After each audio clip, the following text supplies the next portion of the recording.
Kamusta kayo? Kita nyo naman, Monday na, September 23, 2024, and nakauwi na tayo dito sa bahay. Hindi naman na tayo masyadong nakapag-vlog nung nata tayo sa hospital kasi masyadong tayong busy na rin, and walang pahinga. Pinarner na nga rin ako ni Ryan na ito na yung mga puyatan moments daw talaga. Punas na ako ng camera.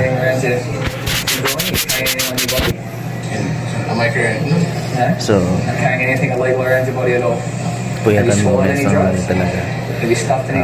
Sabi niya, haba ako daw yung pasensya ko, doing my best talaga. Ang hirap maghapa-hapa ng pasensya kapag wala kang matinong tulog. So, ayun. Ngayon magpa-file ako ng leave pala. Kailangan ko mag-file ng leave ngayon. Para sa paternity leave, no? Alisarusuhin ko na yan pagkatapos dito. Si Mrs. nasa CR lang. Kailangan ko siyang tulungan. And just have a chat with him and just confirm the relationship. Good afternoon, Matthew. Hello, you there? So, yun, ano lang tayo, no? Nagpa-file tayo ng paternity leave kasi yun na nga, umpisa na natin from today hanggang 7 days daw kasi yung paternity leave, and sayang naman hindi natin i-avail, so gamitin na natin to paternity leave na yan.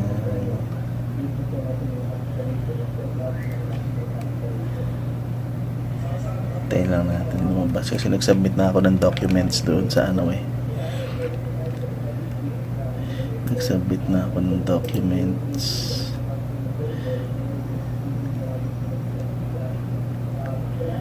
Oh, October 1 daw. October 1 daw. So, papalitan natin to. Gagawin natin October 1. 7 working days daw.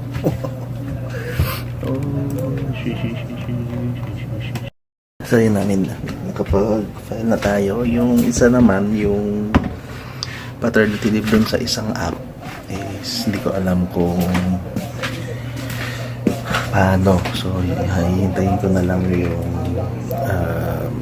message mamaya ni PL para ma-file din natin siya sa Playbox. So, mamaya nakapag-file na ako dun sa isang system. So, mamaya pa yung isa kasi hindi ko alam kung anong pipiliin kasi walang paternity leave na nakalagay. Tapos, alam mo, sabi ni boss, hanggang October 1 daw ako kalib. Pwede yun? Ayun, sabi niya susundin ko. Pwede yun? Ha? Pwede yun? Oh, kasi yung 2 araw ko day off kaya nung nakita ko, sabi niya, kasi yung unang sabi niya sa akin, hindi niya sigurado, sabi niya 4 days lang daw. Sabi ko, hindi, okay, ganyan. Tapos nag-message siya nito. Sabi niya, 7 days pala. So, pwede kang mag-leave up until October 1 nakalagay. Iyan. Nice, no? Nice. Anong, mo? Ang gusto mong kainin? May sabaw pa ng sinigang doon. So, maglagay na lang ako ng tofu. Mag-air fry na lang ako ng tofu. So, lalagay mo na lang doon sa sinigang. O, yun na lang. Dagdagan natin ang sa toyo. Magandang tanghali po. Paano? Dagdagan mo na balita doon sa kainay ko. Dadagdagan na ng tubig. Yun lang. Tingin lahat. Yan, microwave na yan. Tapos nag-air fry na. Yung kanin, kailangan ko amoyin. Kanin ko to sa Lawson kahapon. Tagal naman to. Hindi naman naman to kasi nakatakip. Nakasil naman siya. So feeling ko matagal. Minsan matagal daw mag-air fry ng ang tofu. Tapos kailangan mo haluin para siguradong marami siyang Marami siyang nagpa-fry. So ako timpla muna ulit ako ng juice. Hindi ka pa ba tapos?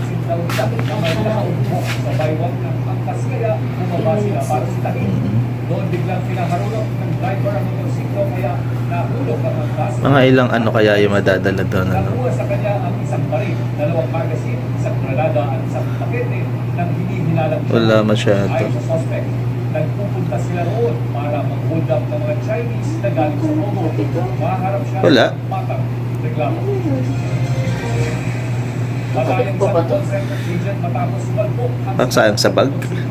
Parang sayang sa bag. sa Balagtas, Bulacan. Bigyan mo na kay Base sa Chappie. investigasyon, Lagay ko dun sa grog food niya. northbound lane o patrol vehicle ng San Jose na motorsiklo. Nakatakbo sa Sayang. reklamong reckless imprudence resulting Pero okay lang. homicide. Konti eh. Parang wala pang ilang ano te. Police nagpama nito ng nag-counter to na police vehicle.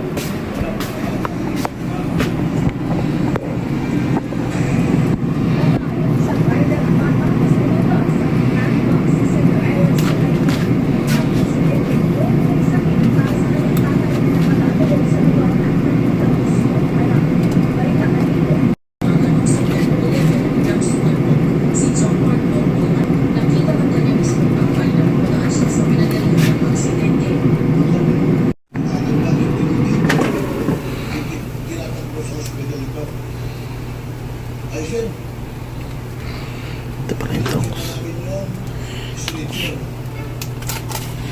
Konti na lang.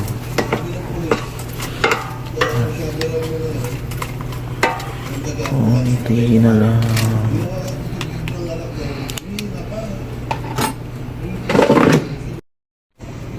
Kasi gumagana. Very nice. So, gumagana to. Dito sa may timestamp. So, pwede natin pang maglagyan ng ganyan. Nice. So, maganda. Ano? So, stop natin. Stop. Kamusta naman? Female Kain. dormitory ngayong may posibleng Sarap. infection dito si Alice Guo. Paano po ito Magalaw, ah. nakumpirma ba in the first place? So, maluwag pa yan. Ibig sabihin. Hindi. Ito yung maluwag. Ayan. Masikip na yan. Gumagana to dito eh. Stop ko na yan. So, yun. Selfie stick tayo ngayon. Ayan. Tapos, pupunta tayo dito. Buksan natin yung ilaw. Saan ba natin ilaw? Tok na ulit. Ba't feeling ko alas 5 na? May profile inmate itong si Alice Guo at hindi na rin siguro sa kalaman ng marami. O kasi yung ambience ng salamin ko. Seguridad ni Alice Guo sa loob ng Pasig City Jail. Sagot nga siya sa isang high-profile case at nangangamba sa kanyang seguridad. Ay, kumakain naman na si Chappie. Okay naman na siya. Tapos nito, pugasan ko na yung mga Kung nakaka-baby, makakain ng breast milk. parts ng ano, breast pump. At tinignan naman na natin yung mga profile at wala tayong nakitang dito. So, Mahigit 6 na pungkat Dapat wala yan dyan. lalagyan ng hina. Dapat wala yan dyan. Wala sa loob ng yan ng isang babae sa South Africa. Nakita yan sa pamamagitan ng x-ray ng dalhin ng suspect sa ospital. Binigyan siya ng gamot para mailabas ang mga kapsula. Naaresto ang suspect. May kanin kasi ako sa isang sa international galing airport road. Uncle Jack. Nakatanggap sila ng Ayos ba impormasyon yun? na isang drug mule ang darating mula sa Sao Paulo, Brazil. Inaalam pa ang kabuang halaga ng nasabat na illegal na droga at kung bahagi ng malaking sindikato ang drug mule. Bago ang Santiago, sumuko sa kanila ang 7 na mga incorporator umano ng mga corporation ni Guo. Tara, maghugas na tayo ng ano, ng baby pump or breast pump. Kasi mamaya magpa-pump ulit ako. Natuwa kami ng mga bandang tanghali kanina kasi maganda yung naging resulta ng pag-pump. Maraming na-pump na. Pero ulit mga nakalaunan, siguro naipon lang yun. Maunti na. So kailangan niyang magiinom ng maraming sabaw, corn soup, ganyan. May malunggay. Kailangan ng malunggay. Dati ang malunggay, pinipitas lang yan sa kapitbahay eh. No? Ngayon, hindi, binibili mo na sa grocery. Hirap na. So, hugas muna tayo. Gaya ko ng sinabi, ito po kasi So, papakulo na ako ng tubig ngayon dito para bababad kasi natin. After natin sila hugasan dito, bababad na natin sila para ma-sterilize. Ganun din naman yung sinabi doon sa video at saka doon sa manual no Oregon breast pump. We wash with dishwashing liquid, which is yun nga yung ginagamit natin. Itong dishwashing liquid ni baby ito, no? Tapos pwede daw i-steam para ma-sterilize o kaya ibabad na lang no, sa hot water, which is yun din naman yung sinabi ni Piglet na pwede natin siya ibabad sa hot water. So yan yung mga natin. Tapos niyan, pag nakababad na siya, maghugas na tayo ng mga hugasin dito para ma-clear na natin itong area na to ng kitchen. So, gagawin ko na yung habang sinisipag pa ako kasi pag tinamad ako, wala na. So, yun lang. So, maya pupunta ako sa hospital. Dadala ako ng breast milk na na-collect ni Piglet. Tapos siguro dalawin ko na lang din siya. Tignan ko kung saan na siya nakalagay kasi natanggal na daw siya doon sa incubator eh. Nasa ano na daw siya, nasa regular nursery ano na lang, nakama. And hopefully yung antibiotic niya no, magdire-diretso na yung yung epekto. So kasi Monday in-expect namin by Thursday pwede na namin siya sunduin o kaya bago siya makauwi.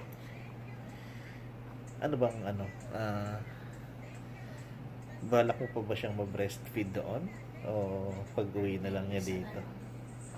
Depende sa progress ko. Sa progress mo.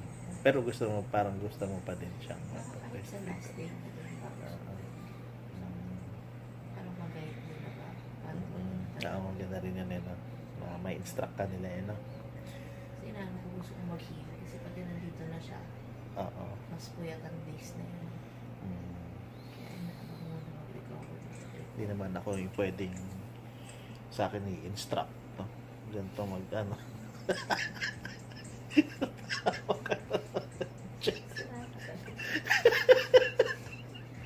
Kung pwede lang ikaw, tunay ng anak ko, tunay ng anak ko, why not? Kung na mag-alaga. So ito, ngayon lang alis muna tayo. Punta tayo ngayon sa BRP, no? Sabi ko nga kanina, magdadala tayo ng breast milk, no? Ni Zeno. Hindi ko alam kung papapasukin pa ba ako doon sa loob or hindi na. Sabihin lang naman natin sa guard na magdadala ng breast milk. Tapos hindi ko alam kung pwede pa pumasok. Ang ano kasi pwede pa rin dalawin si baby eh. So ayun, dyan lang naman BRP. Niisip ko kung sa Medical City kami na hospital tapos kailangan ko magdala ng ganito, no? Nahihirapan pa din kami. So ayun, buti okay.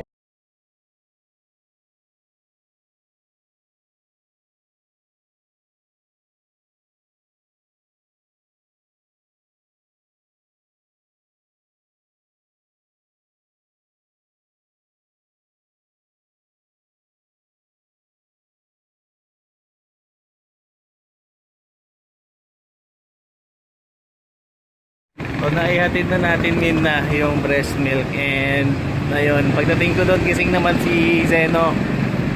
Umiiyak kasi may pupu pala no, yung diaper niya. So pinalitan nung nurse yung diaper niya Tapos gutom na rin pala kaya hindi din tumigil sa pag-iyak after palitan ng diaper.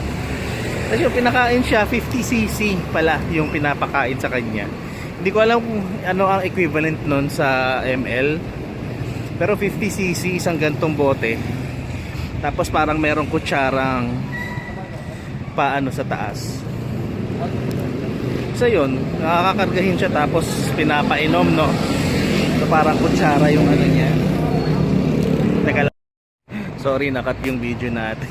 Nakita ko kasi yung mango na parang nagtitinda doon, yung mga shake. Akala ko bukas pa, sarado na pala. Inano ko pa naman kay Mrs. pero wala na pala, hindi na available. So balik tayo, no. So pinapakain siya doon sa maliit na bote na ganyan. Tapos ano, para may kutsarang maliit na something sa dulo. Tapos doon siya maano. Kanina kumakain siya, gutom na gutom siya eh. Naubos siya yung 50cc na yun, ano. Sabi nga nila malakas daw kumain yung si Zeno. So kailangan daw magpump ni Mrs. ng gatas para makakain, ano, kasi nga sobrang siba ni baby. Masiba si baby. Magiging ka pa ano, palayo ng siba. So ngayon pauwi na tayo, no. Nakatuwa, tinuruan din pala ako kung paano magkarga ng baby. Hindi kasi ako marunong magkarga ng baby, to be honest. Takot kasi ako humawak ng baby kasi feeling ko magkakasakit sila kapag hinawakan ko sila. Parang hindi ko alam kung bakit ganoon yung naging mentality ko sa mga bata. Tapos feeling ko rin mahuhulog ko sila, no. So first time kong nagkarga ng bata ng tama na paraan, no? Tapos tinuruan din ako kung paano magpa-burp. Kaso nung ipapa-burp na, nung paglipat pa lang sa akin, nag-burp na, no? So wala, hindi ko narinig, no, kung paano siya dumighay. Tapos pinabayaan lang niya kami nakakarga sa akin, nung nakaganon sa akin dito sa gilid for siguro mga 10, no? 10 minutes siyang nakaganon sa akin, which is nakakatuwa. Tapos dumidikit yung ulo niya dun dito sa may ano ko. Bueno, dito parang nasarap-sarap sa pakiramdam. So yun, Mina, yung experience natin kanina kay Zeno. So Monday na ngayon, September 23. Sana mapauwi na siya ng mas maaga. And yung antibiotics na gumana para masigla naman na siya at makauwi na siya doon sa bahay. Yun lang naman yung wish ko, no? Na maging masigla si Zeno hanggang sa paglaki. Yung health niya kasi importante talaga.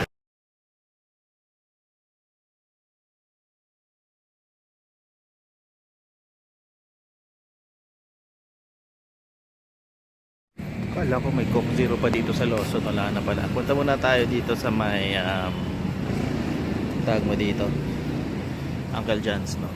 Check natin kung may ano. So dyan na tayo bumili ng chichiri. So ito, dito may Coke Zero sila. Tapos subukan natin itong tatus. Tsaka ito, special chicharon made from green peas daw. So try natin yan. Merong sudden turn of events, Mina, na iba sabi ko dati, yung Lawson is yung merong pinakamurang Coke Zero, no? Dati na 87 lang siya. Tapos yung kay Ministop is 90.7, no? 90, no? Tapos 90.75 kay Robinsons. Ngayon si Uncle John's or si Ministop is not 97 pesos na itong Coke Zero. Si Lawson 95, no? Kaya pala ubos pa rin yung Coke Zero nila ngayon dyan sa shop nila, kasi hindi ko akalain na ano pala yun, no? So lumalabas mas mura na si Lawson ngayon ulit sa Coke Zero kaysa kay Uncle John. Kaya pala mas sold out pa rin, ano? Pakyaw pa rin si Coke Zero dyan sa Lawson. Tataka ako kanina, ba't gano'n? Sarap pa sana magtagal doon sa special care, kaso syempre kailangan na magpahinga ni Zeno. And parang 15 minutes lang yata talaga kasi inaalaw nila. Binigyan lang tayo ng chance no nurse, no, since wala may ibang tao doon sa loob na makasama na matagal si baby.